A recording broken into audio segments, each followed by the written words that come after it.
আজকে লাইভের টপিকস হচ্ছে হাঁটু ব্যথা এবং অন্যান্য ব্যথায় জিজ্ঞাসা।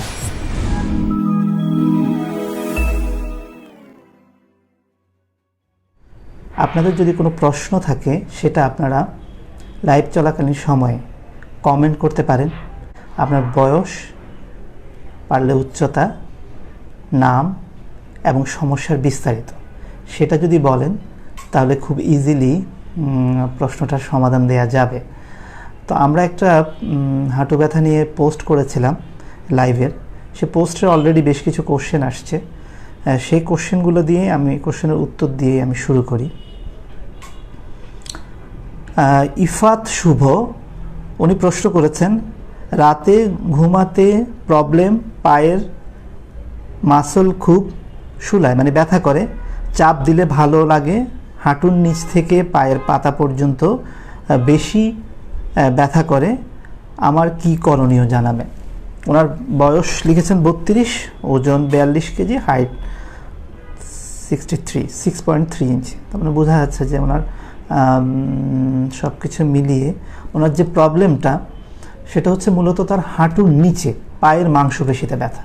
হাঁটুর নিচে যে পায়ের মাংসপেশি, যেটাকে আমরা কাপ মাসল বলে থাকি বা পেরিফেরাল হার্ট, আমাদের যে সেন্ট্রাল যে হার্টটা আছে তার বাইরে আমরা বোঝানোর জন্য বলি পেরিফেরাল হার্ট, পায়ের মাংসপেশিগুলোকে। তো পায়ের মাংসপেশি ব্যথার অনেকগুলো কারণ আছে।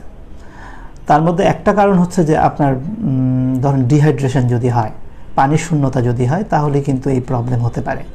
এবং পাশাপাশি আরেকটা বিষয়, যেটা কারো যদি ইলেকট্রোলাইট ইমব্যালেন্স মানে সোডিয়াম, পটাশিয়াম এই ধরনের লবণের যদি তারতম্য হয় শরীরে, তাহলে কিন্তু এই যে পায়ের মাংসপেশিতে ব্যথা হয়। এছাড়া লোকাল আরও অনেকগুলো কারণ আছে। কোনো টিউমার হলে বা আদার্স কোনো প্রবলেম হলে, সেখানে ট্রমা, কোনো আঘাত পেয়েছেন, সেক্ষেত্রে ব্যথা হতে পারে।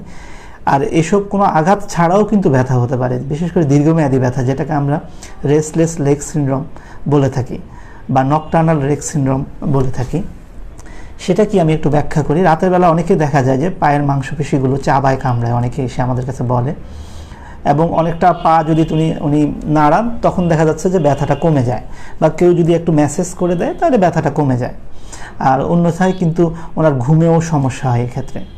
তো এসব ক্ষেত্রে আমরা নির্দিষ্ট কিছু ওষুধ আছে, আমাদের কাছে রুগী আসলে আমরা স্পেসিফিক কিছু ওষুধ আছে, মেডিকেশন, সেগুলো দিই। যদি রেস্টলেস লেগ সিনড্রোম মনে হয় তাহলে স্পেসিফিক ওষুধ আছে, সেগুলো দিই। তাছাড়া আমরা খুঁজে বের করি যে আসলে কী কারণে হচ্ছে। আমরা অনেক সময় ওই মাংসপেশির ওই জায়গাটার আলট্রাসোনোগ্রাফি করে দেখি যে মাংসপেশিতে কোনো পরিবর্তন আছে কিনা, কোনো রক্তের কোনো পরীক্ষা যদি করা প্রয়োজন হয় সেটা করে দেখি, এবং বয়স এবং সব কিছু মিলিয়ে আমরা তারপর চেক করি যে উনি কী অ্যাক্টিভিটি। অনেকে আছে যে সারাদিন হাঁটতে হয়, সারাদিন খেলছেন, স্পোর্টসম্যান, সারাদিন অনেক দৌড়াদৌড়ি করছেন, তাদের কিন্তু এই ধরনের প্রবলেম হতে পারে, ছোটো ছোটো টিয়ার হয় সেক্ষেত্রে ব্যথা হতে পারে। তো সেগুলোর আসলে মূল কারণটা নির্ণয় করে তারপর চিকিৎসাটা দিলে ভালো হয়। তো আপনি যেটা করতে পারেন, ঘরোয়াভাবে সেখানে গরম সেক দিতে পারেন, এবং আমি যে কারণগুলো বলেছি খুঁজে দেখতে পারেন যে কোন কারণে আপনার হচ্ছে, সেটা নিয়ে একটু অ্যানালাইসিস করতে পারেন। এখন তো সুবিধা আছে, গুগল করা যায় ইজিলি। তো সেখানে আপনি মাংসপেশির ব্যথার কারণগুলো খুঁজে তারপর আপনার সাথে কোনটা ম্যাচ করে সেটা করতে পারেন। ঘরোয়া পদ্ধতিতে গরম শেক ওখানে দিতে পারেন। দেওয়ার পরে তাতেও ভালো হচ্ছে না, প্যারাসিটামল জাতীয় ওষুধ খেলেন, বা যেগুলো OTC drug, over the counter drug, যে ড্রাগগুলো খাওয়া যায় প্রেসক্রিপশন ছাড়াই, সেগুলো খেতে পারেন। সেগুলো খেয়ে যদি সুস্থ হয়ে যায়, মাশাআল্লাহ, আলহামদুলিল্লাহ, ভালো। আর যদি তা না হয় তাহলে আপনাকে অবশ্যই একজন ব্যথা বিশেষজ্ঞ বা ব্যথা নিয়ে যারা কাজ করেন তাদের সাথে কথা বলতে হবে। তাহলে এই প্রশ্নটা গেল। আমি পরের প্রশ্নে চলে আসি। পরের প্রশ্নে আমি তারেক, আমার বয়স 25, আমার পা বাঁকা ছিল, অপারেশন করার পর সোজা হয়, 4-5 বছর পর আবার বাঁকা হয়ে গেছে। এখন হাঁটু ভাঁজ করতে পারি না, ভাঁজ করতে পারি না। উনি বিস্তারিত লিখতে পারেননি। আচ্ছা, ওনার বয়সটা কম, বয়স হচ্ছে 25 বছর মাত্র। এই বয়সে ওনার পা বাঁকা ছিল, তার মানে বোঝা যাচ্ছে হয়তো জন্মগতভাবে অনেকের পা বাঁকার সমস্যা থাকতে পারে। তো সেটা সার্জারি করে অপারেশন কারেকশন করেছিলেন, তো কারেকশনটা সাকসেসফুল হয়নি, বোঝা যাচ্ছে পরবর্তীতে আবার ওনার প্রবলেম হচ্ছে। এক্ষেত্রে আসলে সবচেয়ে ভালো যেটা, আপনি কোনো সার্জারি ডিপার্টমেন্ট, বিশেষ করে অর্থোপেডিক সার্জারি, ওনারা এগুলো ডিল করেন, ওনাদের সাথে কথা বলে যে এটা আসলে সার্জিক্যাল দিক থেকে এখন আর কিছু করণীয় আছে কিনা সেটা দেখতে হবে। যদি করণীয় কিছু থাকে ভালো, আর করণীয় কিছু কিছু যদি না থাকে তাহলে আপনি আপনার সব কাগজপত্র আমাদেরকে ইনবক্স করতে পারেন, তাহলে আমাকে অ্যাড্রেস করতে পারেন। আমি সেক্ষেত্রে অবশ্যই সেটা বিবেচনায় এনে আমরা বিষয়গুলো দেখে যে আমাদের তরফ থেকে কিছু করার আছে কিনা আমরা চেষ্টা করব সেটা সমাধান দেবার ইনশাআল্লাহ। এর মধ্যে আরও জিতু দেব উনি প্রশ্ন করেছেন, জ্যাকি হাসান প্রশ্ন করেছেন, আরও অনেকেই প্রশ্ন করছেন। তা আমি একটা একটা করে যাই। আয়েশা সিদ্দিকা উনি প্রশ্ন করেছেন গত 26 তারিখে পড়ে গিয়ে ডান পায়ের গোড়ালি ফেটে গেছে এবং টিস্যু ইনজুরি রিপোর্ট লেখা আছে। আচ্ছা, উনি রিপোর্ট করেছেন fracture tip of the right lateral মেলিউলাস। আচ্ছা, ওনার ল্যাটারাল মেলিউলাস মানে একটা পায়ের একটা বোন ভাঙা আছে এবং সাথে সফট টিস্যু সোয়েলিং আছে। ওয়াটার থেরাপি দেওয়া হয়েছে, ডাক্তার দেখিয়েছেন উনি, ওষুধ দেওয়া হয়েছে, কিন্তু আমার যন্ত্রণা সহ্য করতে পারছি না। আমাকে ওষুধ দেওয়া হয়েছে ম্যাক্সপ্রো, ডিরাইজ, কোরালকেল ডি, টিলকোটিল, ব্যথা কমছে না। আমি এখন কি করতে পারি ফোলা কমানোর জন্য, ব্যথা কমানোর জন্য আমার করণীয় কি? নতুন করে এক্স-রে করাতে হবে কিনা, এরকম একটু বিষয়। আসলে এখানে যেটা আপনার বয়সটা এখানে নাই, আর অন্য কোনো রোগ ব্যাধি আছে কিনা, মানে কিডনিতে কোনো সমস্যা আছে কিনা, সেক্ষেত্রে ব্যথার ওষুধটা স্পেসিফিক দিতে হয় আলাদা করে, আর বা আপনার হার্টে কোনো সমস্যা আছে কিনা সেগুলো বিবেচনায় নিতে হবে। আর পাশাপাশি যেটা, যদি আপনার বয়স খুব বেশি না হয়, কিডনি যদি ভালো থাকে, আপনাকে তিলকোটিল দেওয়া হয়েছে, সেখানে হয়তো আপনার ব্যথা অতটা কমছে না, সেক্ষেত্রে আপনি যেটা করতে পারেন অন্য কোনো মেডিসিন, ন্যাপ্রোক্সেন সোডিয়াম জাতীয় ওষুধ আছে, সেটা আপনি খেতে পারেন। সেটা অবশ্যই বয়সের সাথে ম্যাচ যদি করে সেইভাবে, এটা 500 মিলিগ্রাম পাওয়া যায়, 250 মিলিগ্রাম পাওয়া যায়, বিভিন্ন ফর্মে পাওয়া যায়, সাপোজিটর পাওয়া যায়। সেটা যদি কিডনি ভালো থাকে, ক্রিয়েটিনিন যদি ভালো থাকে, তাহলে এই জাতীয় ওষুধ যদি আপনি খান তাহলে ব্যথা কমবে। আর যেহেতু ফ্র্যাকচার আছে, অর্থোপেডিক্সের কারোর সাথে কথা বলে আমার মনে হয় আপনি যদি প্লাস্টার লাগে সেটা, বা প্লাস্টার যদি না লাগে সেটা, যদি অপারেশন করে সেটা ঠিক করতে হয়, তাহলে সেই ব্যবস্থা আপনাকে নিতে হবে। আর ওষুধ আমরা যেটা বললাম, যে ওষুধটার কথা বললাম, সেটা খেলে কিন্তু আমার মনে হয় ব্যথা কমে যাবে। তবে মাথায় রাখতে হবে হার্ট ভালো থাকার বিষয়টা, এবং পাশাপাশি হচ্ছে কিডনি ভালো থাকার বিষয়টা। আর এরপরে যদি আরেকটা বিষয়, অনেক সময় ব্যথার ওষুধ খেলে কারো কারো কিন্তু গায়ে পানি চলে আসে, এই জিনিসটা আপনারা খেয়াল করবেন। অনেকেরই হয়তো ফ্যামিলিতে এরকম হয়েছে, ব্যথার ওষুধ খেয়েছে, তারপর দেখা গেলো যে গায়ে পানি চলে আসছে, মুখে পানি চলে আসছে। তো এইসব ক্ষেত্রে রুগী খুব উদ্বিগ্ন হয়ে যায়। আমরা এক্ষেত্রে বলি যে আপনি উদ্বিগ্ন না হয়ে আপনি কিন্তু এক্ষেত্রে যে ডক্টর আপনাকে প্রেসক্রাইব করেছে ওষুধটা বন্ধ করে তার সাথে কথা বলুন। ম্যাক্সিমাম ক্ষেত্রে দেখা যায় ওষুধ বন্ধ করলেই কিন্তু পানি চলে যায়, কারণ ব্যথার ওষুধগুলো অনেক সময় শরীরে পানি ধরে রাখে। আপনার যদি আগে থেকে কিডনি বা হার্টে বা আদার্স কোনো জায়গায় যদি রিলেটেড সিস্টেমে যদি প্রবলেম না থাকে, তাহলে কিন্তু এটা খুব একটা সমস্যা করবে না। তো আমি অন্য প্রশ্নে যাই। অনেক ধরনের প্রশ্ন আসছে। জিতু দেব উনি প্রশ্ন করেছেন, স্যার আমি স্পন্ডেলা আর্থ্রাইটিসের রুগী, আমার কোমরে, হাঁটুতে, পায়ে প্রচণ্ড ব্যথা 1 বছর ধরে, আমার পরামর্শ পেল। আচ্ছা, ওনার স্পন্ডেলা আর্থ্রাইটিসের রুগী, আসলে স্পন্ডেলা আর্থোপ্যাথি বা এসপিএ যেটা, সেখানে অনেক ভাগ আছে। তার মধ্যে আপনার কি অ্যানকালোজিং স্পন্ডেলাইটিস, নাকি আপনার সোরিয়েটিক রিলেটেড, নাকি আপনার অন্য যে আরও ভাগ আছে সেগুলো কোনটা আপনি স্পেসিফিক করেন না। আপনি সব কাগজপত্র দিতে পারেন।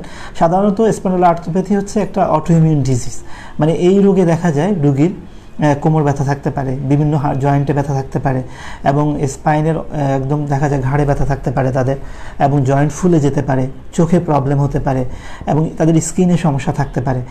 অনেক ধরনের প্রবলেম আসলে এখানে দেখা দেয়, এবং এটার স্পেসিফিক ওষুধ আছে, এবং কিছু কিছু ওষুধ আছে একটু কস্টলি, সেজন্য অনেক সময় দেখা যায় আমরা রুগীকে প্রেসক্রাইব করতে পারি না। তবে এটার কিন্তু ভালো চিকিৎসা আছে। আপনাকে মাথায় রাখতে হবে যে এটা এক ধরনের, আমি বলি এটা এক ধরনের বাতরোগ, সহজ ভাষায় যদি বলতে চাই বাতরোগ। উনি বলতেছেন স্যার আমার হচ্ছে এএস, হ্যাঁ, অ্যানকালোজিং স্পন্ডিলাইটিস। ধন্যবাদ আপনাকে এটা বলার জন্য। তো অ্যানকালোজিং স্পন্ডিলাইটিসের ক্ষেত্রে আমরা বলি যে এটা আপনার রোগের আমরা অ্যাক্টিভিটি দেখি, যে ডিজিজ অ্যাক্টিভিটি, মানে আপনার ডিজিজ অ্যাক্টিভিটি কতটুকু, সেটার উপর করে নির্ভর করে কিন্তু আপনার ট্রিটমেন্টটা। আপনি আসলেন আমাদের কাছে, আমরা দেখবো আপনার ডিজিজ অ্যাক্টিভিটি কতটুকু, সেটা কোন পর্যায়ে পড়ে। বিভিন্ন স্কোরিং সিস্টেম আছে, দাস 28 স্কোরস এবং আদার অনেক স্কোর আছে, এগুলো কমপ্লিকেটেড, এগুলোতে আমরা লাইভে না বলাই ভালো। তো ওগুলো করে আমরা দেখবো আপনি কোন পর্যায়ে আছেন, আপনার কোন মেডিকেশনটা আপনার জন্য ভালো হবে সেটা, এবং ইকোনমিক্যাল অনেক বিষয় থাকে। অনেক ক্ষেত্রে যেহেতু আমাদের দেশে পরিপ্রেক্ষিতে পরিপ্রেক্ষিতে আমরা অনেক ধরনের ওষুধ আসলে প্রেসক্রাইব করা যায় না। তারপরেও যদি অর্থনৈতিক বিষয়টা বিবেচনায় না আনতে হয় তাহলে কিন্তু অনেক ভালো ওষুধ কিন্তু এখন এই প্রবলেমের জন্য আছে, এবং আমাদের দেশে অনেক ভালো ডক্টর রয়েছেন যারা এটার ভালো সমাধান দেন। তবে আরেকটা যেটা আমি বলতে পারি, আপনার প্রতি উপদেশ হবে আপনি সাঁতার কাটুন, সাইকেল চালান, বা যেটা আপনার পক্ষে সম্ভব সেই অ্যাক্টিভিটিগুলো যদি করেন আপনি কিন্তু অনেক ভালো থাকবেন। আর একটা জিনিস মাথায় রাখবেন, দেখেন ডায়াবেটিস যখন হয় আপনি ডক্টরের কাছে যান, আপনার মা বাবা বা আপনার যারই ডায়াবেটিস আছে, ডক্টরের কাছে গেলে ডক্টর কি বলে যে আপনি আপনার একদম ডায়াবেটিস 100% ভালো হয়ে যাবে? কনফিডেন্টলি এরকম বলে না, বিষয়টা কিন্তু ওরকম না। ডায়াবেটিসটাকে কী করতে হয়? কন্ট্রোল করে রাখতে হয়। যারা বাত রোগী আছে, আমি তাদেরকে সবসময় বলি আমাদের রোগীদেরকে যে দেখুন, আপনি মনে করেন যে আপনার হাই প্রেশার হয়েছে অথবা বাত রোগের এই ডায়াবেটিসের মতো একটা রোগ হয়েছে, মানে আপনাকে সেটা নিয়ন্ত্রণ করে রাখতে হবে।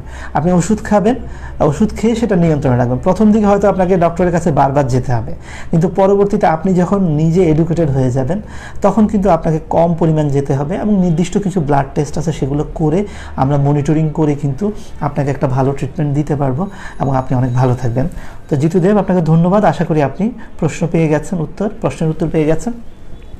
যে কি হাসান উনি প্রশ্ন করেছেন, আমার নাম জাকির, বয়স 33, আমার কোমরে টিউমারের মতো হয়েছে, আমার কোমরে খুব ব্যথা করে, হাঁটুর নিচেও ব্যথা আছে, জানাবেন। আচ্ছা, ওনার হাঁটুর নিচে ব্যথা আছে সেটা, আবার কোমরে টিউমার হয়েছে যেহেতু এটা একটা বিষয়, টিউমারটা কোথায়? এটা কি স্পাইনাল কর্ডের আশেপাশে সেখানে, নাকি চামড়ার নিচে? অনেক সময় চামড়ার নিচে কিছু টিউমার থাকে, যেটা নিয়ে রোগীরা অনেক অরিড হয়ে যায় যে এটা আসলে কী হলো, একটু নরম তুলতুলে হয়, আবার নাড়াচাড়া করা যায়। তো এই টিউমারগুলো কিন্তু খুব একটা প্রবলেম করে না, যদি না কসমেটিক পারপাস বা এটা খুব ব্যথা না করে বা আপনার আদার্স প্রবলেম না করে, তাহলে কিন্তু এটা খুব একটা সমস্যা করে না। একজন ডক্টরকে দেখালে উনি হয়তো সেখান থেকে এক্সিশন বায়োপসি হোক বা এফএনএসি অনেক সময় করেন, কিছু টেস্ট আছে স্পেসিফিক, সেগুলো করে উনি দেখেন যে এটা কি খারাপ নাকি ভালো, সেটা দেখে উনি সিদ্ধান্ত নেবেন কী করবেন। আর যদি এমন হয় যে এটা একদম স্পাইনাল কর্ডের আশেপাশে টিউমার, সেটা তো বুঝতে গেলে অবশ্যই আপনি সেক্ষেত্রে নিশ্চয়ই আপনি এমআরআই করেছেন, সেক্ষেত্রে অবশ্যই আপনার একটা নিউরোসার্জন বা স্পাইন সার্জনে দেখানো উচিত, দেখিয়ে চিকিৎসা নেওয়া উচিত।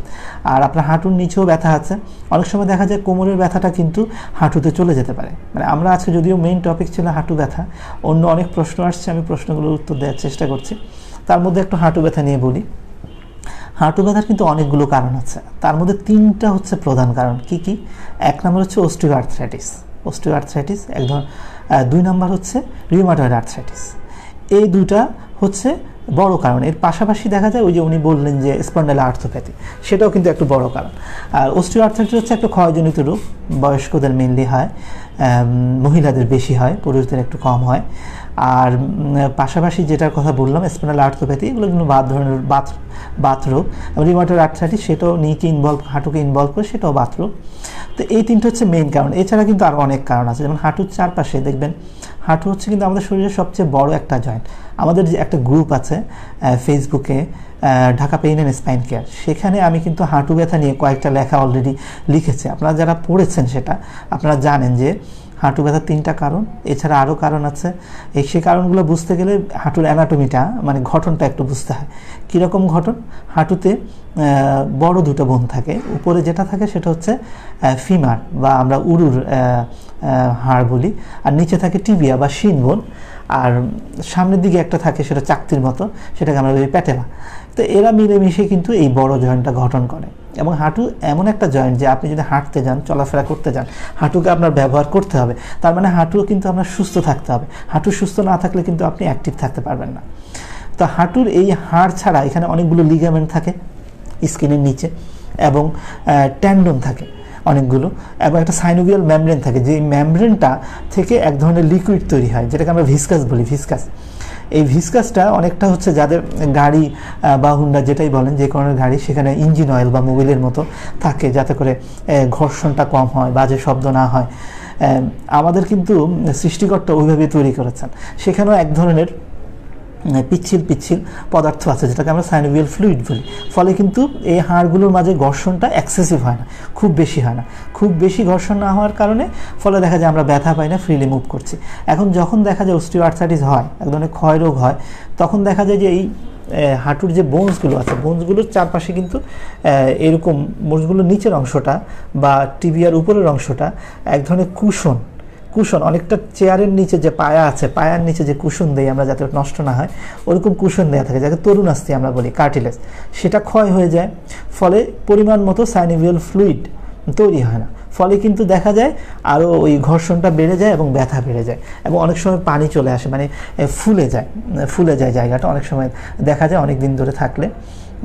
তো সেক্ষেত্রে যেটা করতে হয়, ইনিশিয়াল পর্যায়ে চিকিৎসাটা নিতে হয় যাতে করে এইটা অ্যাগ্রেসিভ পর্যায়ে না যায়। হাঁটুর যে অস্টিওআর্থ্রাইটিস সেটা আবার 4টা ভাগে ভাগ করে, স্টেজ 1, 2, 3, 4, সেই স্টেজ ওয়াইজ কিন্তু ট্রিটমেন্ট হয়। স্টেজ 4-এ গেলে অনেক সময় বেশিরভাগ ক্ষেত্রে বলা হয় সার্জারি করার কথা, যেটা অনেক কস্টলি এবং অনেকের পক্ষে আসলে সম্ভব হয় না সার্জারি করা।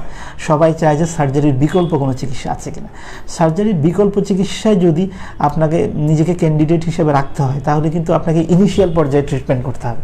ইনিশিয়াল পর্যায়ে যদি আপনি ট্রিটমেন্ট করতে পারেন, তাহলে আপনি স্টেজ 1, 2 বা 3-এর মধ্যে থাকবেন। এখন কিন্তু চমৎকার কিছু ট্রিটমেন্ট চলে আসছে, আমরা সেগুলোতে যাব। তার মধ্যে আমি আরও কিছু প্রশ্নের উত্তর দিই। দীপ বিশ্বাস উনি বলতে চাচ্ছেন, ওনার বয়স 31, আমার পুরো শরীরে ব্যথা হয়েছিল, জয়েন্টে ব্যথা হয়েছিল, তারপরে ডাক্তার দেখিয়েছি, উনি দেশের বাইরেও ডক্টর দেখিয়েছেন, কিন্তু এখনও সুস্থ হননি।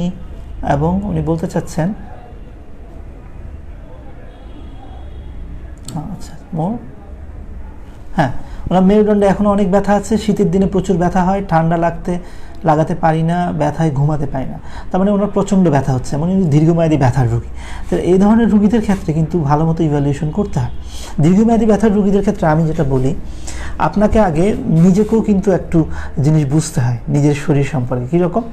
আপনার দীর্ঘমেয়াদী ব্যথা হয়েছে, আপনাকে বুঝতে হবে ব্যথাটা কেন হচ্ছে এবং ব্যথাটার সম্ভাব্য কী কারণ হতে পারে, আপনার কাছে কি মনে হয়, এবং আপনি সেটা আপনার ডক্টরের সাথে শেয়ার করুন যে আমার কাছে এটা মনে হচ্ছে, ডক্টর আপনি কি বলেন, আপনার কাছে কি মনে হচ্ছে, কেন আমার এই সমস্যাটা হচ্ছে, আমার অন্যদের তো হচ্ছে না, আমার কেন হচ্ছে। তারপর যদি সেই কারণটা বের করতে পারেন, তাহলে এই কারণগুলোর সম্ভাব্য সলিউশন কী সলিউশন বাস্তবে বা আমাদের দেশে আছে বা দেশের বাইরে আছে, আমাদের দেশে হয়তো নাই বা অন্য জায়গায় নাই, আমাদের দেশে ঢাকায় আছে, তো সেটা আপনি খুঁজে বের করুন, ডক্টরের সাথে ফ্রিলি কথা বলুন। তারপর আপনারা দুজন মিলেই কিন্তু আপনাকে ঠিক করতে হবে যে আপনি কিভাবে সুস্থ হবেন, আপনি কিভাবে ভালো থাকবেন, সেটাই ইম্পর্ট্যান্ট।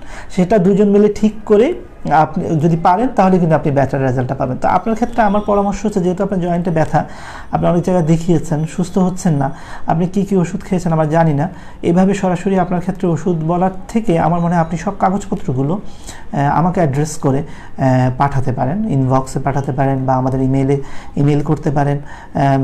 অনেকভাবেই যোগাযোগ করার সুযোগ রয়েছে, বা সরাসরি ফোন করতে পারেন।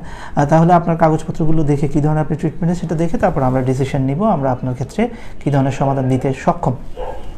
জেসমিন সুলতানা বলেছেন, আমার বয়স 53, উচ্চতা 5 feet 5, হাঁটু থেকে পায়ের পাতা পর্যন্ত প্রচণ্ড ব্যথা, আমার স্পন্ডাইলোআর্থ্রাইটিস আছে, কী করলে ভালো হবে? এই যে আরেকটা পেশেন্ট, আমি অলরেডি এটা ডিসকাস করেছি কী করলে ভালো হবে, আপনি কী করতে পারেন। আপনি সব কাগজপত্রগুলো পাঠান, ইনশাআল্লাহ I will communicate with you.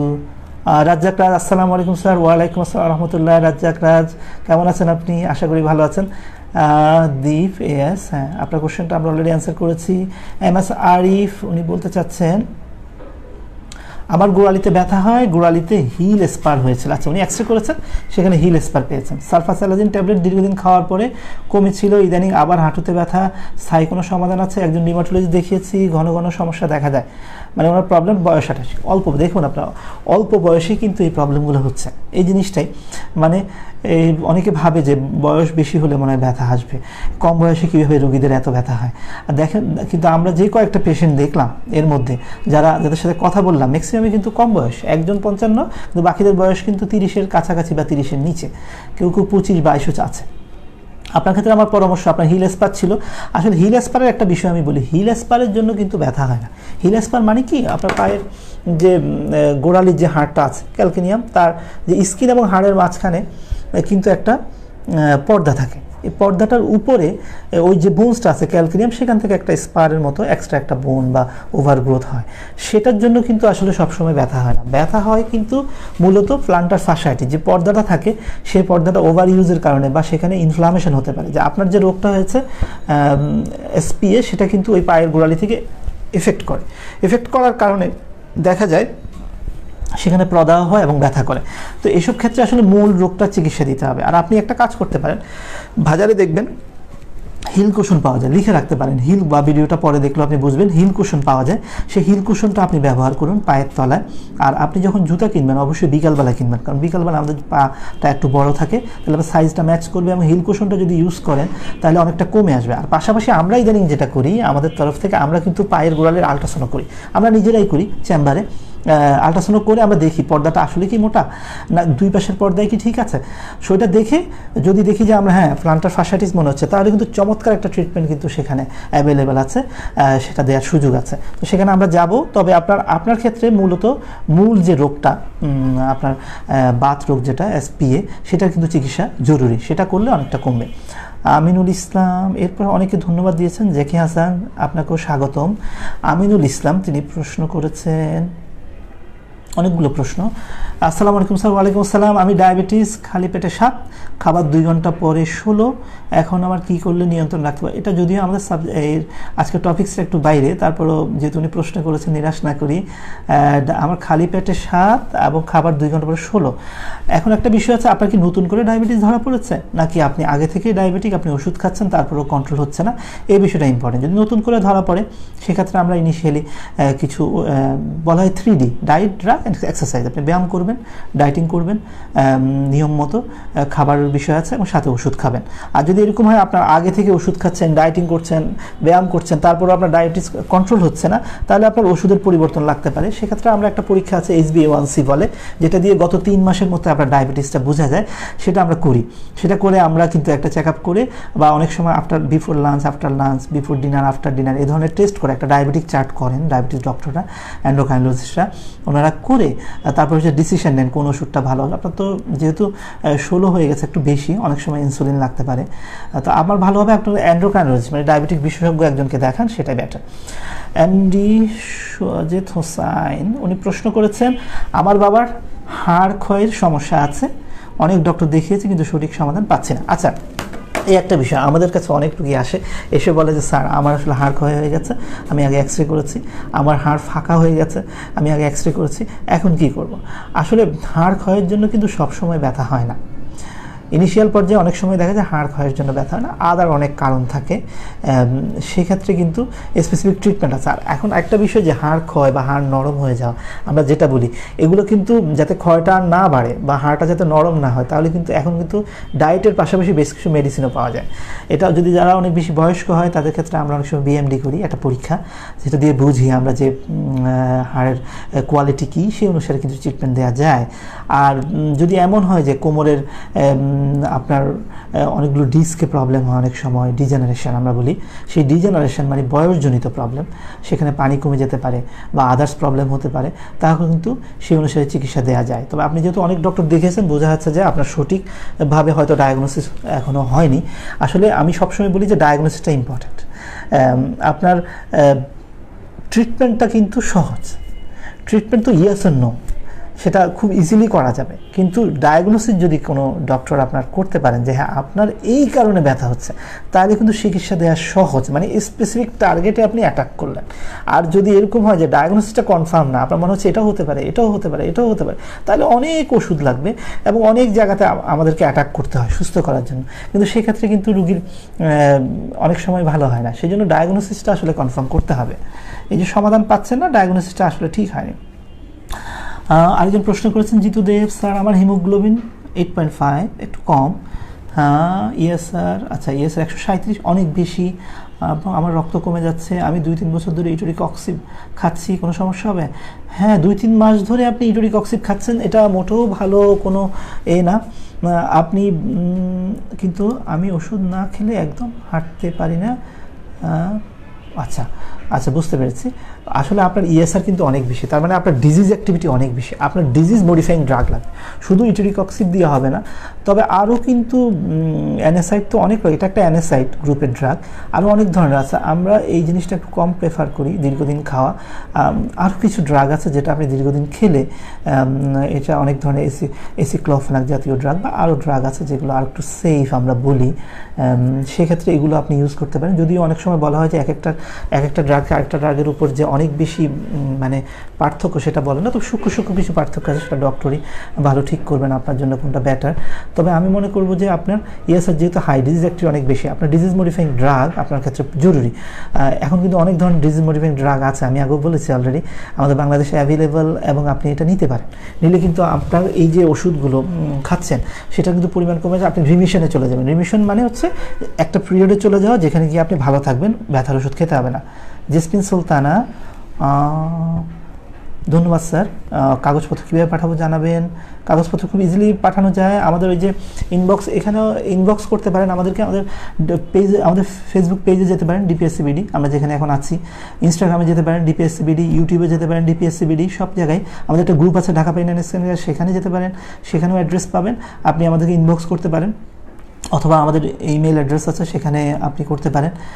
সবচেয়ে বেটার হচ্ছে ফেসবুকে করতে পারেন। আমাদের একটা ফোন নাম্বার আছে 01733883888, সেখানে ফোন করে যদি আপনি না বুঝেন সেক্ষেত্রে আপনাকে ইমেল অ্যাড্রেস বা আদার যে কোনো কিছুতে আমাদের কাস্টমার কেয়ার অবশ্যই আপনাদেরকে হেল্প করবে। রফিক মিয়া, আমার হাঁটুর নিচে হাড় ব্যথা হয় 1 বছর ধরে। আচ্ছা, ওনার হাঁটুর নিচে হাড়ে ব্যথা করে, আমি আবার বলেছি হাঁটুর নিচে যদি ইনিশিয়াল পর্যায়ে আচ্ছা হাঁটুর ট্রিটমেন্টটা আমি আসলে বলি, সেখানে একটু বলি, হাঁটুতে যদি ইনিশিয়াল পর্যায়ে ব্যথা হয়, আপনি যদি কোনো আঘাত না পেয়ে থাকেন এবং রেড ফ্ল্যাগ সাইন বলি আমরা, যেটাতে সার্জারি লাগবে না, অপারেশন লাগবে না, সেরকম যদি হয় তাহলে কিন্তু আপনি এখানে নিজের ওজন যদি বেশি হয় ওজন কমাতে পারেন, এবং আপনার যে কাজগুলো করলে হাঁটুতে চাপ পড়ে মনে হয় সেই কাজটা বাদ দিতে পারেন। একটু গরম সেক দিতে পারেন, যদি আপনার দীর্ঘমেয়াদী ব্যথা হয় তাহলে কিন্তু আরাম পাবেন। এবং পাশাপাশি হচ্ছে আমরা নি ব্রেস বা নি ক্যাপ ইউজ করতে বলি, সেটা ইউজ করতে পারেন, তাহলে কিন্তু হাঁটুতে স্ট্রেংথ পাবেন। পাশাপাশি কিছু ব্যায়াম আছে, কোয়াড্রিসেপ স্ট্রেংথ এক্সারসাইজ, সেই এক্সারসাইজগুলো করতে পারেন। এখন ইউটিউবে খুব ইজিলি পাওয়া যায়, আমাদের চ্যানেলেও আছে, এবং পাশাপাশি হচ্ছে ফেসবুকেও দেওয়া আছে। আর যদি না বুঝেন অবশ্যই আমাদেরকে নক দিতে পারেন, আই উইল হেল্প ইউ ইনশাল্লাহ। তারপর আরও অনেক প্রশ্ন, আমাকে মনে হয় শর্ট করতে হবে, অনেকক্ষণ অলরেডি আমরা লাইভে চলে আসছি। ML হাসান মাহমুদ, স্যার আমার আম্মুর বয়স 38, হাঁটু ব্যথা, শরীর দুর্বল, কী করা যায়? হ্যাঁ, বয়স 38, ওনার একটা বিষয় যে ওনার ম্যানোপজ হয়ে গেছে কিনা সেটা ইম্পর্টেন্ট মনে হয় না, 38 যেহেতু চলার কথা।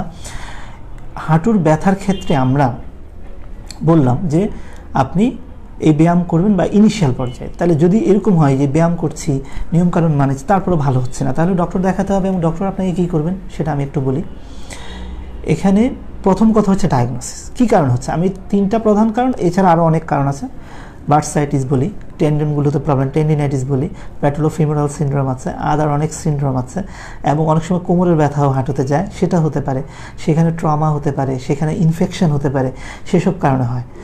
তো সেক্ষেত্রে স্পেসিফিক ওইটা ধরে যদি আমরা ট্রিটমেন্ট করি তাহলে কিন্তু আপনি ইজিলি ভালো হবেন। হ্যাঁ, কেমন ট্রিটমেন্ট আমি বলি, যদি অস্ট্রিও আর্থ্রাইটিস হয় তাহলে যদি আমরা মনে করি যে হ্যাঁ ওনার ভিসকাস কমে গেছে, আমি একটু আগে বলেছি ভিসকাস কোত্থেকে তৈরি হয়, ভিসকাসের কাজকে আমরা বলেছি, সেটা কিন্তু দিয়ে দেওয়া যায় খুব ইজি। আগে অনেক দাম বেশি ছিল, আমাদের দেশে ভালো পাওয়া যেত না, এখন কিন্তু খুব ইজিলি সেটা করা যাচ্ছে, কোনো অসুবিধা কিন্তু হচ্ছে না, খুব ইজিলি পাওয়া যায় সেটা। তা আপনি চাইলেই কিন্তু সেটা কিনে ব্যবহার করতে পারেন। এরপর যে বিষয়টা আছে, যদি ভিসকাস সাপ্লিমেন্টেশন যদি আপনার লাগে তাহলে দিল ডক্টর সাহেব, যদি না লাগে তাহলে অনেক সময় কিন্তু আমরা প্রলোজন দিই, বা আদার্স অনেক মেডিকেশন এখন কিন্তু আছে যেগুলো আমরা ইন্টারভেনশন বলি। যেমন ধরেন আমরা কোনো পেশেন্টের আমরা প্রয়োজন দিচ্ছি, ভিসকাস সাপ্লিমেন্ট দিচ্ছি, ড্রাগ দিচ্ছি, ডায়েট, এক্সারসাইজ, আদার্স সব কিছু করাচ্ছি, তারপরেও ভালো হচ্ছে না, সেসব ক্ষেত্রে কিন্তু আমাদের ক্ষেত্রে আমরা অনেক সময় যদি পানি জমে পানি বের করে দিই, আবার যদি দেখা যায় যে না পানিও জমছে না, আবার এই জিনিসগুলো কোনো কিছু করেও ভালো হচ্ছে না, আবার অপারেশন ও রুগী করছে না বা করা লাগবে না, বা অপারেশন ইন্ডিকেশন নেয়, বা অপারেশনের কোনো কন্ট্রা ইন্ডিকেশন আছে, তাহলে কিন্তু আমরা রেডিও ফ্রিকোয়েন্সি অ্যাবলেশন করি, খুব চমৎকার। আমরা যেটা করি আলট্রাসোনোগ্রাফি দিয়েও করা যায়, সিয়াম একটা মেশিন আছে সেটা দিয়েও করা যায়, দেখে দেখে আমরা, মানে মূল কথা হচ্ছে আপনার হাঁটুতে ব্যথা হচ্ছে, ব্যথাটা আপনি কীভাবে বুঝছেন, হাঁটু থেকে কোনো একটা কানেকশন তো ব্রেনে আছে, তাই না? ওই যে কানেকশানটা হাঁটু থেকে যেটার উৎপত্তি, সেটার যদি কার্যকারিতাকে এমনভাবে আমরা করে দিই যে ব্যথাটা আর ব্রেনে যাবে না, তাহলে কিন্তু আপনার ব্যথা থাকবে না। সেটাকে আমরা রেডিও ফ্রিকোয়েন্সি অ্যাবলেশন বলি, সেটা খুব ইজিলি এখন করা যায়, আমাদের দেশে অ্যাভেলেবল। সেটা কিন্তু করলে রুগীর অনেক দিন ব্যথা থাকে না, অনেক দিন। আমরা আমাদের পেশেন্টদের দেখেছি দীর্ঘদিন ধরে এটা করলে ব্যথা থাকে না। তা আমরা চলে যাচ্ছি পরের প্রশ্নে। অর্ক বিশ্বাস, স্যার আমার বয়স 30, আমার পিঠে প্রচুর ব্যথা। পিঠে ব্যথা বলতে আপনি পিঠের সম্ভবত উপরের দিকে ব্যথার কথা আপনি বলছেন। পিঠের উপরের দিকে ব্যথা হলে কিন্তু অনেক ক্ষেত্রে আমরা প্রথমে যেটা চিন্তা করি, পোশ্চার একটা ইম্পর্টেন্ট। আমরা কিন্তু দেখবেন আসলে ম্যাক্সিমাম ক্ষেত্রে তো আমরা কাজ করতে হয়, এখনকার যে লাইফস্টাইল, ডেস্ক ওয়ার্ক, কম্পিউটারে বসে কাজ করতে হয়, ঝুঁকে কাজ করতে হয়, এদের কিন্তু অফিস রিলেটেড অনেক কারণেই পিঠে ব্যথা হয়, ঘাড়ে ব্যথা হয়। পোস্টার একটা ইম্পর্টেন্ট বিষয়, এটাকে আমরা বলি অফিস আর্গোনমিক্স। আপনি যদি অফিস আর্গোনমিক্সগুলো সঠিকভাবে করেন, মানে আপনি যে বসেন, যেমন সাপোজ আমি বসলাম, হাতটা বা কনুইটা এমনভাবে থাকবে, এমন লেভেলে থাকবে যেন সেটা এরকম উপর থাকবে না, নিচুও থাকবে না, জাস্ট একটা এই লেভেলে। এবং আমার যে চোখটা যে আমাদের স্ক্রিনের সেম হাইটে থাকবে। এবং আমরা বলি যে দীর্ঘক্ষণ একটানা বসে কাজ না করা। বিশেষ করে আমি নিজেও দেখা যায় যে একটানা কাজ করতে হয় অনেক সময়, কিন্তু আমরা মাঝে যেটা করি একটা পজ দিই, 30 মিনিট একটু কাজ করলাম, আচ্ছা ওকে আমরা এখন একটু জাস্ট পাশের রুম থেকে ঘুরে আসলাম, বা পাশের রুমে কী হচ্ছে একটু দেখে আসলাম, বা একটু ওই পাশে বসলাম, বা 5 মিনিটের একটু বিরতি দিলাম যে হ্যাঁ এখন আমি একটু জাস্ট মুভমেন্টটা করে আসি, পোস্টারটা চেঞ্জ করি। তাহলে কিন্তু আপনি পিঠে ব্যথা থেকে মুক্তি পাবেন। রূপা ডক্টর আসসালামু আলাইকুম। ওয়ালাইকুম আসসালাম। রূপা, কেমন আছেন আপনি? আমার 2 হাঁটুতে হালকা হালকা ব্যথা, মাঝে মাঝে একটু বেশি ব্যথাও হয়, এখন থেকে কি করব, ট্রিটমেন্ট নিতে হবে? ধন্যবাদ। মানে কোনো ট্রিটমেন্ট, হাঁটুতে ব্যথা, রূপা আমি অলরেডি মনে হয় ট্রিটমেন্টের অপশনগুলো অলরেডি কিছুটা বলে ফেলেছে। আসলে ইনিশিয়াল একটু ব্যথা, মানে ইনিশিয়াল পর্যায়ে ট্রিটমেন্ট নেওয়াটাই কিন্তু ভালো। সেই ট্রিটমেন্টটা হতে পারে ডায়েট, মানে আপনার যদি ওজন বেশি থাকে ওজনটা নিয়ন্ত্রণ করতে হবে। সেই হতে পারে এক্সারসাইজ, সেটা হতে পারে আপনার পোশ্চার চেঞ্জ করা। মানে আপনি যে কারণে এমন কিছু কাজ হয়তো আপনি বেশি করছেন, আপনি হয়তো ট্রেডমিলে বেশি দৌড়াচ্ছেন, আপনি হয়তো এমন অ্যাক্টিভিটি বসে বসে অনেক বেশি কাজ করছেন, ফলে আপনার হাঁটুতে প্রেশার পড়ছে, সেই কাজগুলোকে আপনাকে ডক্টর অ্যাভয়েড করতে বলবে। এবং পাশাপাশি আপনাকে কিছু ব্যায়াম দিবে। তাহলে কী হবে, হাঁটুটা স্ট্রেংথ হবে, হাঁটুর মাসেলগুলো স্ট্রেংথ হবে। তাহলে কিন্তু আপনি ইজিলি পরের যে স্টেপসগুলো সেগুলোতে যাবেন না। আমরা অনেক সময় যেটা করি, আমাদের দেশে যেটা দেখা যায়, আমরা প্রথম দিকে আসলে ডক্টরের কাছে আমাদের যাওয়া হয় না বিভিন্ন কারণে, সেক্ষেত্রে কিন্তু রোগটা অ্যাডভান্স হয়ে যায়। আপনি যখন হাঁটুর ব্যথাটা অনেক বেশি হয়ে যাবে, তীব্র হয়ে ডক্টরের কাছে যান, তখন কিন্তু ডক্টরকে অন্যভাবে চিন্তা করতে হয় যে এই পেশেন্টকে ভালো করতে হলে তাহলে আমাকে স্টেপ আসলে বাদ দিয়ে যেতে হয়, স্টেপ 1, 2 বাদ দিয়ে ডাইরেক্ট জাম্প করতে হয়, স্টেপ 3, স্টেপ 4-এ যেতে হয়। তো সেটার থেকে যদি আপনি আগে ট্রিটমেন্টটা নেন, তাহলে কিন্তু আপনি অনেক ভালো থাকবেন। তো আশা করি আপনি প্রশ্ন উত্তর পেয়েছেন। আর যদি বেশি ব্যথা করে, আপনি ইনিশিয়াল পর্যায়ে হাঁটুতে নি ক্যাপ ইউজ করতে পারেন, ইউটিউব দেখে এক্সারসাইজ করতে পারেন, না হলে আমাদেরকে নখ দিতে পারেন, এবং পাশাপাশি ওজন বেশি থাকলে ওজন কমাতে পারেন, একটু গরম শেক দিতে পারেন, প্যারাসিটামল জাতীয় ওষুধ খেতে পারেন, এবং অনেক সময় আমরা ক্যালসিয়াম সমৃদ্ধ খাবার খেতে বলি, ওষুধ খেতে বলি, সেটা উনি খেতে পারেন। মোহাম্মদ আব্দুল কাফি, অনেক প্রশ্ন, এত প্রশ্নের উত্তর দিতে পারবো কিনা জানি না, তারপর আমি চেষ্টা করছি। মোহাম্মদ আব্দুল কাফি, স্যার আমার 5 বছর ধরে কোমরে ব্যথা, গাছ থেকে পড়ে গিয়েছিলাম, দেন বয়স 25, ওনার বয়স 25, গাছ থেকে পড়ে গেছেন, এক্সরেতে কিছু পাওয়া যায়নি, তার মানে ভাঙাচোরা হয়তো নাই, এখন কি করতে পারি? বিবাহিত উনি। এখানে যেটা বিষয়, আপনার 5 বছর ধরে ব্যথা, আপনি দীর্ঘমেয়াদী ব্যথায় ভুগছেন, আপনার বয়স কিন্তু বেশি না, পড়ে যাওয়ার পর ব্যথা শুরু হয়েছে। যদিও ভাঙা নাও থাকে, দেখবেন এই কোমরে কিন্তু ভাঙা হয়তো থাকে না, কিন্তু চারপাশে অনেক লিগামেন্ট আছে, সেখানে স্প্রেন হতে পারে, সেখানে টান খেতে পারে, সেখানে পরিবর্তন হতে পারে আপনার, সেগুলোর কিন্তু ট্রিটমেন্ট এখন পসিবল। আমরা এখন কোমরেরও আলট্রাসোনোগ্রাফি করতে পারি, করে আমরা কিন্তু দেখি যে আপনার কোনো স্পেসিফিক মাসেলে কোনো মায়োফেশিয়াল পেইন হচ্ছে কিনা, এটার সোর্সটা কি, ইন্টারস্পাইনাস লিগামেন্টের প্রবলেম হচ্ছে কিনা। তাহলে কিন্তু আমরা ইন্টারলিশনাল অনেক সময় ইঞ্জেকশন দিই, সেই ইঞ্জেকশনগুলো দিলে কিন্তু পেশেন্ট ভালো হয়ে যায়। সবসময় যে আপনার হাড়ে প্রবলেম থাকবে এমন না, হাড়ই তো ব্যথার একমাত্র উৎস না, হাড় ছাড়াও অনেক কারণে কিন্তু ব্যথা হতে পারে। আশা করি আপনি পেয়েছেন প্রশ্নের উত্তর। আরিফুল ইসলাম, আমার বয়স 30, মাঝে মাঝে সিঁড়ি উঠতে হাঁটুতে সামান্য ব্যথা পাই, কোনো ওষুধ খাই নাই, কী করলে ভালো হয়? হ্যাঁ, আপনার যেহেতু সামান্য ব্যথা ইনিশিয়াল পর্যায়ে আছে, আপনি আমার মনে হয় আপনার ওজনটা চেক করেন, হাইট ওয়েট অনুসারে সেটা ঠিক আছে কিনা সেটা দেখুন, ওজন বেশি থাকলে ওজন কমান, এমন কোনো কাজ যদি করে থাকেন আপনি যেটা করলে হাঁটুতে প্রেশার পড়ে সেটা বাদ দিন, এবং পাশাপাশি আপনি ক্যালসিয়াম সমৃদ্ধ খাবার খেতে পারেন, হালকা এক্সারসাইজ করতে পারেন। আর এই ধরনের ক্ষেত্রে কিন্তু হাঁটা একটা চমৎকার এক্সারসাইজ, আমি বলবো হাঁটা কিন্তু একটা চমৎকার এক্সারসাইজ, আপনি সেটা করতে পারেন, সেটা কিন্তু আপনার জন্য ভালো হবে। রাজ্জাক রাজ, উনি প্রশ্ন করেছেন, স্যার আমার আম্মুর বাম হাঁটুতে অনেক ব্যথা, এর জন্য পেইন কিলার এবং ক্যালসিয়াম ও অন্যান্য ওষুধ খেলে সাময়িকভাবে ব্যথা ভালো থাকে, কিন্তু কিছুদিন পর আবার ব্যথা শুরু হয়, সাথে ইউরিনের ফ্রিকোয়েন্সি হাই, মানে অনেকবার মনে হয় প্রস্রাবে যেতে হয়। এমন অবস্থায় কী করা উচিত? এছাড়া উনি পার্কিনসন, হ্যাঁ এক ধরনের রোগ, সেটা আছে সিজোফ্রেনিয়া, হ্যাঁ অনেকগুলো প্রবলেম, অলমোস্ট 5 বছর ধরে ওষুধ খাচ্ছে। এইসব ওষুধ খেলে সারাদিন ঘুমাতে চায়। অন্য ডায়াবেটিস না একটু জানালে। হ্যাঁ আচ্ছা, আপনার অন্য কোমরবিলিটি আছে, কিন্তু হাঁটুতে যেহেতু প্রবলেম, আমার যেহেতু বোঝা যাচ্ছে পার্কিনসন্স ডিজিজ, তার মানে মনে হচ্ছে একটু উনি এইজড পেশেন্ট, তাই না? তো এইজড পেশেন্ট যদি হয় সেক্ষেত্রে কিন্তু প্রথমেই আসবে হাঁটুর কারণ হচ্ছে অস্টিওআর্থ্রাইটিস। আমি যদি একটু দেখাই রাজ্জাক, আপনি আশা করি আমাকে দেখছেন। আপনি দেখেন আমাদের হাঁটুতে উপরে একটা হাড় আছে, তাই না? আমি বলেছি নিচে একটা হাড়, প্যাটেলা, টিবিয়া, এবং এখানে আছে প্যাটেলা, ফিমার, টিবিয়া, মাঝখানে একটা মেনিসকাস আছে, এবং এখানে এই যে হাড়গুলোর এখানে অনেক কাভারিং থাকে, যেগুলোকে তরুণাস্থি আমরা বলি, কার্টিলেজ। তো বেশিরভাগ ক্ষেত্রে আপনার মা যেহেতু ফিমেল এবং তার হচ্ছে বয়সটা বেশি, সেক্ষেত্রে এই জায়গাগুলোতে ক্ষয় হয়।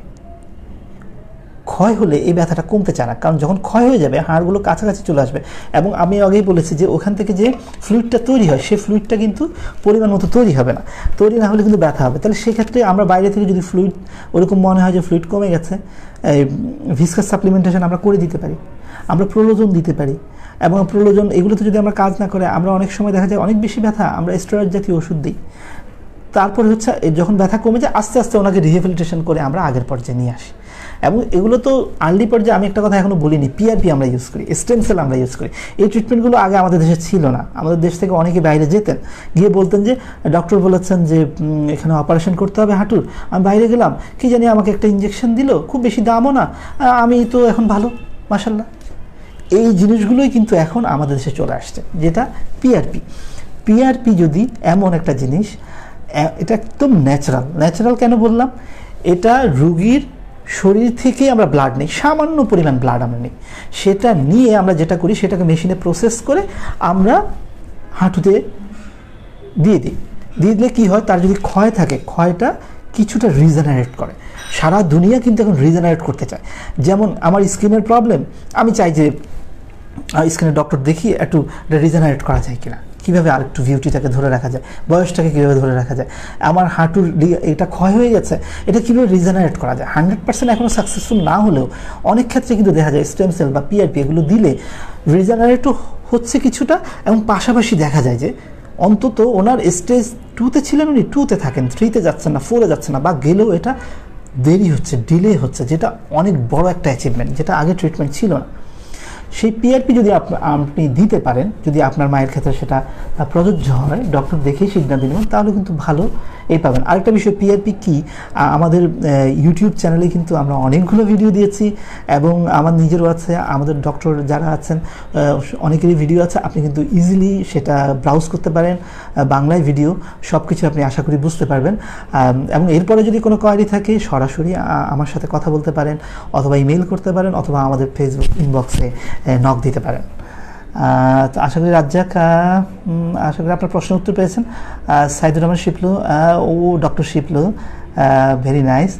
Thank you Shiplu for watching. Hope you are enjoying our program. Thank you very much.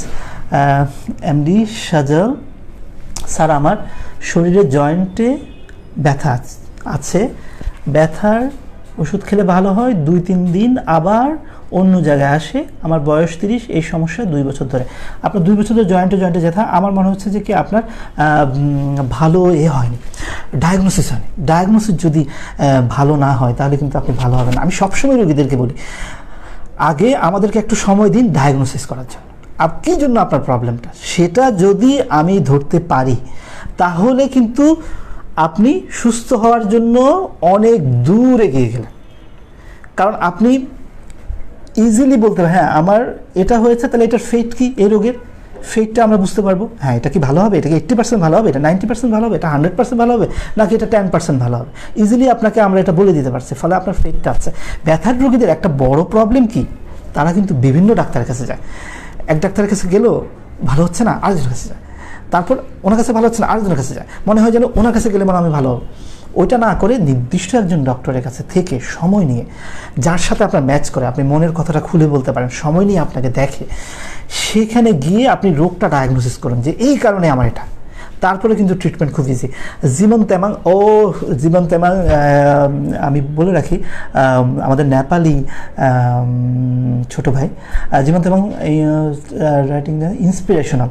Thank you Jiban, hope you are enjoying our programme and thank you very much. Surely we are working to address all the issues of our patient, and basically we have another idea for you. We are working with different countries to help to improve our treatment modality or treatment facility about pain medicine. I think you can join with us and you can enlighten us, and hopefully you and we can work together to improve the patient satisfaction and quality of healthcare in your country Nepal and both in my country Bangladesh. Thank you very much. AP Nazmul Hassan, sir আমার হাতে পায়ে ব্যথা, নামাজ পড়ে বসে থাকলে পা সোজা করতে পারি না। আচ্ছা হ্যাঁ, ওনার ওই যে পা সোজা করতে পারছেন না, তার মানে এখানে দেখা যাচ্ছে যে পা সোজা করতে পারছেন না, বোঝা যাচ্ছে এটা অনেক সময় অস্টিওআর্থ্রাইটিস হলে হয়, জেলিং বলি আমরা, জেলিং হয়ে যায়, লক হয়ে যায়। তো এইসব ক্ষেত্রে যে কাজটা করা উচিত, এক্সারসাইজ কিন্তু খুব ইম্পর্ট্যান্ট, বড় একটা কাজ কিন্তু এক্সারসাইজ দিয়ে হয়ে যায়। আমরা পেইন মেডিসিনে বলি যে it is not a single hand, মানে শুধুমাত্র একজন ডক্টর দিয়ে কাজ অনেক সময় হয় না, এবং যেটা করতে হয় একজন ডক্টরের পাশাপাশি একজন থেরাপিস্ট প্রয়োজন হতে পারে, একজন ট্রেন নার্স প্রয়োজন হতে পারে। আপনার বিভিন্ন ধরনের মডালিটি আমরা ইউজ করি, মাল্টিমোডাল অ্যাপ্রোচ বলি, সেগুলো যদি ইউজ করা যায় খুব ভালো ট্রিটমেন্ট হয়। জেসমিন সুলতানা রিপ্লাই, ধন্যবাদ জেসমিন।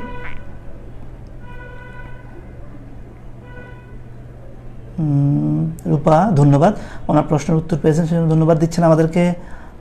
আলিফা, স্যার আমার মাজায় সমস্যা থেকে পায়ে শিরশির করে, এখন কী করবে? হ্যাঁ, এই মাজায় সমস্যা থেকে যদি পায়ে শিরশির করে সেটা কিন্তু আসলে একটা ভাইটাল ইস্যু। আমার মনে হয় আপনি ডক্টর দেখানো উচিত, কারণ মাজা থেকে যখন পায়ের দিকে চলে যায় সেটা অনেক সময় আমরা, এটা কয়েকটা কারণ হয়, সায়াটিক একটা রোগ আছে, মানে পিএলআইডি হলে হয়, আবার হতে পারে ধরেন পাইরিফর্মিস সিনড্রোম হলে হতে পারে এরকম। তো সেক্ষেত্রে আসলে দেখতে হবে আপনি কি নিচের দিকে বসলে আপনার ব্যথা খুব বেশি হচ্ছে, সামনের দিকে ঝুঁকলে ব্যথা বেশি হচ্ছে, পিছনের দিকে ঝুঁকলে বেশি ব্যথা হচ্ছে, কিভাবে আপনার ব্যথাটা বাড়ছে, কখন বাড়ছে, কাজ করলে বাড়ছে নাকি বসে থাকলে বাড়ছে, রাতে বাড়ছে, দিনে বাড়ছে, প্রত্যেকটা ব্যথার কিন্তু প্যাটার্ন আলাদা, হিস্ট্রি দেখেও কিন্তু অনেক সময় বের করা যায় কী কারণে হচ্ছে। তবে আপনার এক্ষেত্রে প্রাইমারি প্রায়োরিটি হচ্ছে পিএলআইডি বা সায়াটিকা বা পাইরিফর্মিস সিনড্রোম, এগুলো দেখতে হবে। আমি একটু কুইক যাব, কারণ অনেক প্রশ্ন আসলে সবার উত্তর মনে হয় দিতে পারবো না। মোহাম্মদ কাফি, থ্যাংক ইউ স্যার। স্যার কোমর ব্যথার